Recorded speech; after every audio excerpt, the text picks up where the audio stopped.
Hey, what's up, everybody? True Boxing here. Thank you for coming back to Get Hit with the Truth. So today, gonna do a preview for Saturday, October 23rd. Shakur Stevenson challenging Jamel Herring for the WBO Super Featherweight Championship at 130 pounds. But before that, I want to jump into Fridays on ESPN. It's at the 7 o'clock West Coast time. The first ever Bridgerweight champion is going to be crowned. That's 220 pounds, from 200 to 220 pounds. This is for the guys that are smaller heavyweights that want to move between cruiserweight and heavyweight.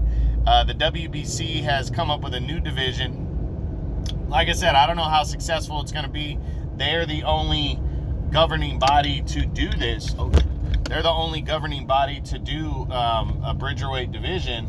But, they are, they're coming up with something new. And we're going to see Oscar Rivas, who is a pretty solid heavyweight. His only loss to date was just over 2 years ago in 2019. He got beat by Dillian White, who is a top 5 heavyweight. He got beat by him by decision, and it was a clean decision, but he also knocked Dillian White down in that fight. And he has a knockout win over Bryant Jennings. Now, he was supposed to fight Bryant Jennings in a rematch. He stopped Bryant Jennings back in 2019, earlier on in that year. It was a 12th round stoppage in a fight. I believe he was behind him. But he's a good, solid fighter, and now he's competing for the first ever Bridgerweight belt, and he's taking on Ryan Rosnicki, who's an undefeated Canadian fighter. Hasn't fought anybody, but he's 13-0 with 13 knockouts. So this is an interesting fight to determine your first ever Bridgerweight champion. I'm personally gonna pick Oscar Rivas to win this fight, but this fight's taking place on Friday on ESPN. So I'm just kind of throwing it in there because I only got a couple days. I don't think it's going to get a lot of love, but I think it's kind of flying under the radar, but it's not a bad matchup. So I'll probably check it out Friday, ESPN. The whole thing starts at 7 o'clock. Undercard, haven't heard anything special about the undercard, so I'm just leaving it with this one. But Saturday, the undercard there is basically all I've heard is Muhammad Ali's grandson is returning to action, and he's 1-0, one knockout. He's coming back, trying to make it 2-0, and he's a middleweight, moving up the ladder. So check that out. But the main event, it's projected to be a good fight. You have Jamel Herring, the reigning WBO Super Featherweight champion. He's been champion since I believe May of 2019. When he defeated Masahiro Ito, defeated him by a clean 12-round decision. And then later that year in November, he defeated Lamont Roach Jr. in Fresno, California. I actually went to that fight with my wife. Got a clean decision there. He defeated, I believe, Jonathan Akendo last year by a technical decision.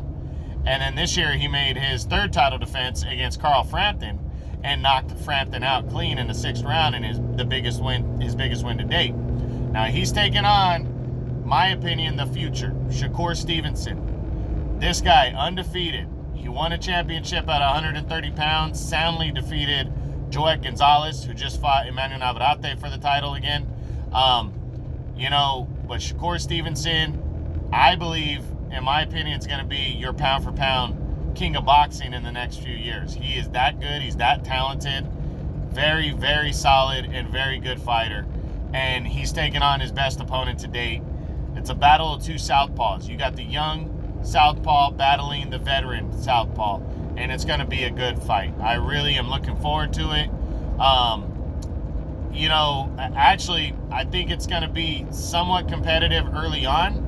But I wholeheartedly believe Shakur Stevenson's going to dominate the action, outbox, outwork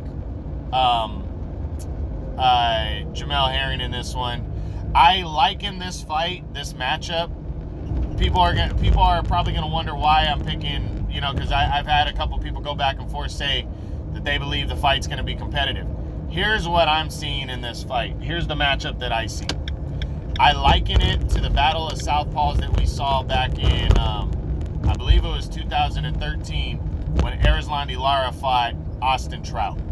Austin Trout was a very good southpaw, but Erislandy Lara was just a little slicker, a little faster, and, you know, that showed. He won a sound decision, knocked Austin Trout down in that fight.